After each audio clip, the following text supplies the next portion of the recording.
एक समय की बात है, जंगल के पास एक लकड़हारा रहता था। वो जंगल में लकड़ी इकट्ठा करता था और उन्हें पास के बाज़ार में बेच देता था और उससे जो भी पैसे मिलते उससे वह अपना और अपने परिवार का पेट पालता था। और लकड़हारा और उसका परिवार इस प्रकार के साधारण जीवन से खुश थे।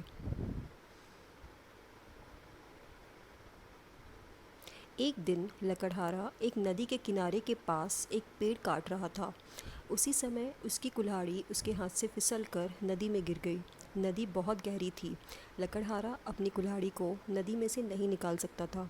लकड़हारे के पास केवल एक ही कुल्हाड़ी थी जो नदी में गिर गई थी।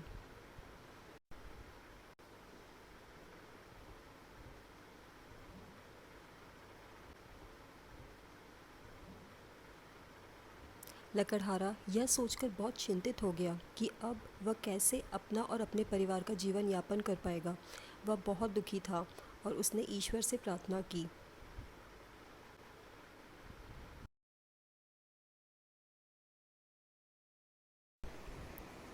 लकड़हारे ने सच्चे दिल से प्रार्थना की तो नदी में से एक देवी लकड़हारे के सामने प्रकट हुई और लकड़हारे से पूछा, क्या समस्या है मेरे बेटे। लकड़हारे ने अपनी समस्या बताई और देवी से अपनी कुल्हाड़ी वापस पाने का अनुरोध किया।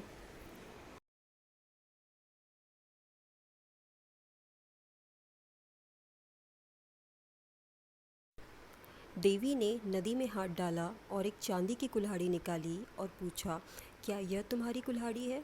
लकड़हारे ने कुल्हाड़ी को देखा और कहा, नहीं।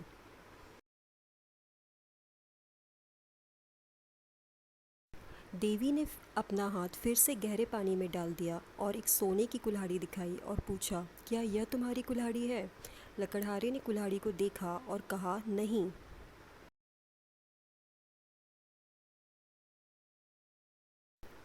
देवी ने कहा, एक बार फिर देखो बेटा, यह एक बहुत कीमती सोने की कुल्हाड़ी है। क्या तुम्हें यकीन है कि यह तुम्हारी नहीं है। लकड़हारे ने कहा, नहीं, यह मेरी नहीं है। मैं पेड़ों को सोने की कुल्हाड़ी से नहीं काट सकता। यह मेरे लिए उपयोगी नहीं है।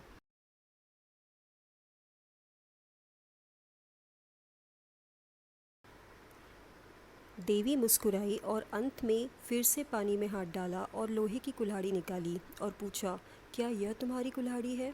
इस पर लकड़हारे ने कहा, हाँ, यही मेरी कुल्हाड़ी है।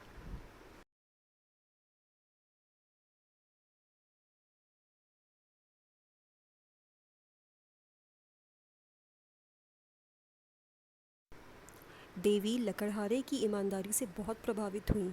इसीलिए देवी ने लकड़हारे की ईमानदारी के लिए पुरस्कार के रूप में लकड़हारे को लोहे की कुल्हाड़ी और साथ ही साथ उन्होंने सोने और चांदी की कुल्हाड़ी भी लकड़हारे को दे दी।